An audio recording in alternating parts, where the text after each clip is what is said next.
한국은 2014년 12월에 한국 전쟁이 일어난다라고 떠들썩합니다.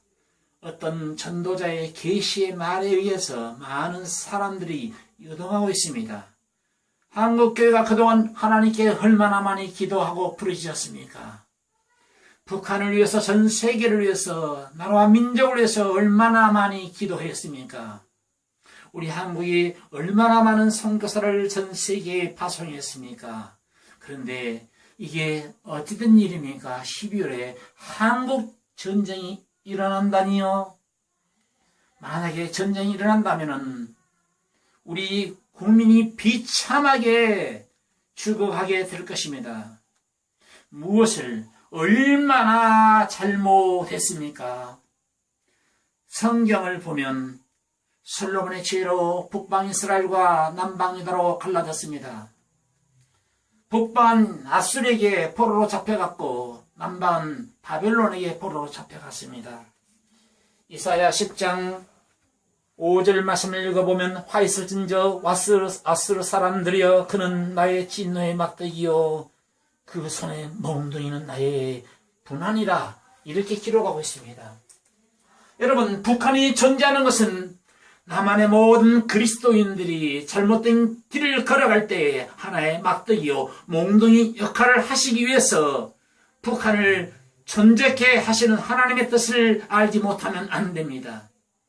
아직은 뜻이 아니고 아직은 계획이 아니고 아직은 하나님의 결제가 허락되지 않았습니다. 더 많은 사람을 구원을 받아야 되고 더 많은 사람을 연단해야 되고 더 많은 사람을 징계해야 되고 그러기 위해서는 반드시 북한이 존재해야 합니다. 그런데 그 전도자는 하나님께서 계시해 주시기를 12월 23일경에 한국 전쟁이 일어날 것이라고 주님께서 계시해 주셨다고 말을 하고 있습니다. 그 전도자에게 하나님께서 정말 계시를 주셨다면 한국 전쟁이 일어날 수도 있겠다는 생각을 해봅니다. 현재 우리가 살고 있는 세상은 하나의 화약고라고 해도 틀린 말이 아닐 것입니다. 전 세계가 만들어 놓은 핵이 터지게 된다면 지구를 40번을 태우고도 남을 만큼 전 세계는 핵들을 보유하고 있습니다. 거기다가 전 세계가 공중에 쌓아 올린 위성들이 얼마나 많이 있습니까? 정보위성, 공격위성, 중계위성, 수명이 다 되어 우주에 떠드는 위성까지 합하면 수도 없이 많이 있습니다. 만약 핵이 터지게 된다면 하늘의 각종 위성들이 불덩어리가 되어 소돔과 고모라 때 쏟아졌던 유황불처럼 우스스스 지구를 태우게 될 것입니다.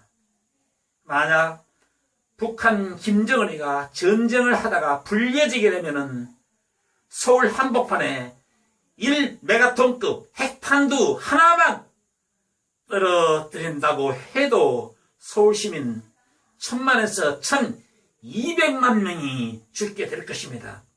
뿐만 아니라 열 복사 반경 3km에서 모든 것이 증발해 버리고 말게 될 것입니다. 그런데 전략적으로 핵폭탄이 시청 앞에 떨어진다라고 생각해 보십시오. 그러게 되면은 경북권 물론이요, 서울역, 을지로, 종로와 동대문, 연세대, 숙명여대, 용산구청과 연신내, 북한산 국립공원까지 태양의 약 100배 열로 약 1초, 2초 사이에 순식간에 사람들이 증발해 버리게 될 것입니다. 참으로 아찔하지 않습니까?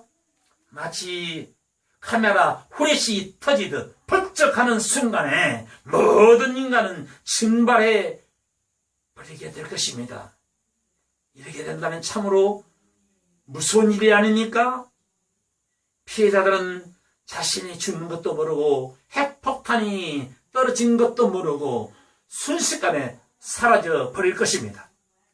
이렇게 되면 서울에 있는 모든 전자장치는 멈춰버리게 될 것이고 심지어 사람들이 타고 다니는 자동차와 손목시계까지 작동이 멈춰버리게 되는 것입니다. 또한 시청에서 7km에서 9km 떨어진 서울 시립대를 비롯해서 성산대교와 동작대교와 국립묘지, 반포대교, 미아상거리, 동덕여대, 서부시외버스터미널이 엄청난 열로 인해서 불타게 될 것입니다. 뿐만 아니라 핵의 후 폭풍으로 인해서 핵이 떨어진 곳에서 반경 3km까지 불덩어리가 생기기 때문에 엄청난 양의 산소를 태우게 됨으로써 전 국민이 산소 결핍으로 아주 고통스럽게 죽어가게 될 것입니다. 핵은 지진으로 말하게 되면 강도 7에서 8도 정도의 수준의 파급 효과를 가지고 있습니다. 이것은 아주 대단한 것입니다. 그 파급 효과란 서울뿐만 아니라 경기도 일대, 수원과 인천과 동두천 일대 건물까지도 덮치게 될 것이며 결국은 세상의 90% 건물이 무너져 내릴 것이며 건물이 무너져 내리면서 유리 파편이 벽돌 조각과 함께 하늘로 솟아올랐다가 내려오게 되면은 총알처럼 사람 몸에 관통하기 때문에 그 고통과 치명타는 말로 표현할 수 없을 것입니다. 사랑하는 그리스도인들이여, 방사선 노출에 대해서 생각해 보셨습니까? 사람에게 방사선 노출이 되면은 사람의 몸은 두 동강이가 나버리게 될 것입니다. 핵폭탄에서 반출되는 열은 아파트를 부글부글 끓게 만들어 버리게 되는 것입니다. 이것을 생각하면 베드로 3장 10절 말씀이 생각납니다. 그날에는 하늘이 큰 소리로 떠나가고 체질이 뜨거운 불에 풀어지고 땅과 그 중에 있는 모든 것이 드러나리로다. 핵이 떨어지고 난 2, 3분 후에는 어떤 일이 벌어질까요? 과천 시청은 물론 송파구, 부천, 태릉, 선수천, 구리와 미금시, 행주산성까지 다 태워버리게 될 것입니다. 이럴 때 사람들은 영문도 모른 채 죽어가게 되는 것입니다.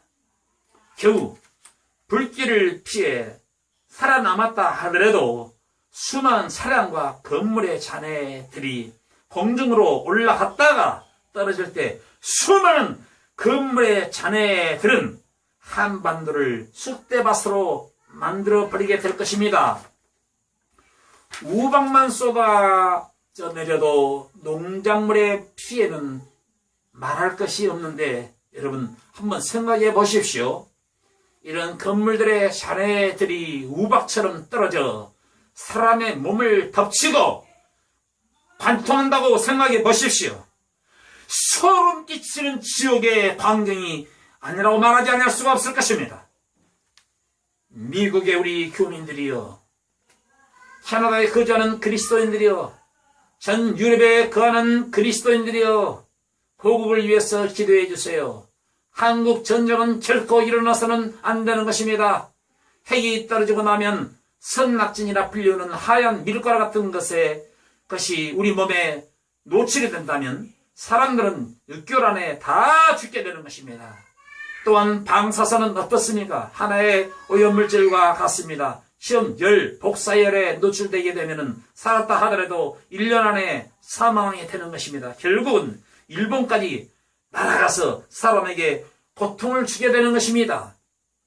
살아있는 사람들은 자신의 운명을 저주할 것이고 고통 속에서 자신의 죽는 날만 기다리게 될 것입니다.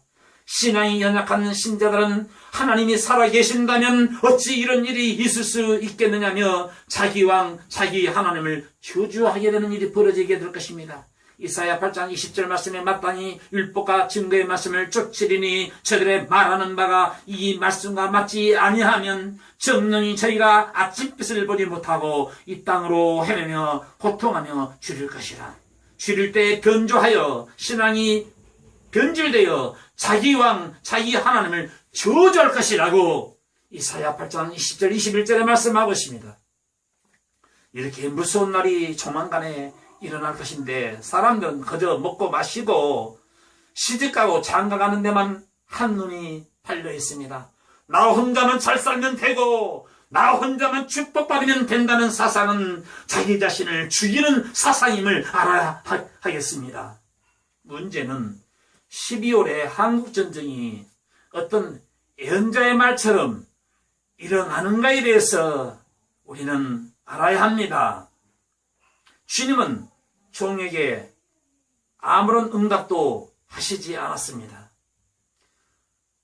주님은 종에게 말씀하셨습니다.